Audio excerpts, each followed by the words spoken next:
Տոնական արձակուրդներից և հունվարի 9-ին տեղացած առածյան պատճառով կարծես թե նվազել էր մանկապարտեզներ հաճախող երեխաների թիվը։ Մի մասին մոտ եղանակի փոփոխությունից հիվանդություններ էր առաջացել, իսկ մյուս մասին ծնողները չէին ցանկացել տնից հանել։ Այս խնդրի կապակցությամբ Վանաձորի քաղաքապետարանի կրթության և մշակույթի բաժնի պետ Գագիկ Աղաբաբյանը տեղեկացնում է. Առաջինից աշխատանքային օրվանից սկսած հաճախումների թիվը մի փոքր քիչ էր, կապված եղանակային նաև պայմանների հետ, ինչը արդեն այս օրերին մոտեցել է նորմային, ամեն օր հաճախումները տարբեր են լինում, որտեղ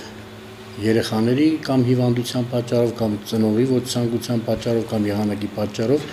նաև կան այդպիսի դեպքեր, որ երեխաներին չեն բերում, դա հատուկենտ եւ շատ փոքր թիվ է կազմում։ Վանաձոր քաղաքը ունի գործող 20 մանկապարտեզներ, որտեղ հաճախում են 2045 երեխաներ։ 20 մանկապարտեզներից 15-ը տաքացվում է լոկալ ջեռուցման համակարգով, իսկ մնացածը այլ ջեռուցմամբ։ Մեր մշակութային եւ նախակրթական բոլոր հաստատությունները ջեռուցում են, չունենք չջեռուցվող նմանատիպ հաստատություններ։ Ըստ մեր նկարահանող խմբի դիտարկումների, բոլոր մանկապարտեզներն էլ ունեն համապատասխան ջերմաստիճան, երեխաների առօրյան ու պարապմունքները կազմակերպելու համար։ Մանկապարտեզը լավ կարգ է, երեխաները իրենց լավ են զգում,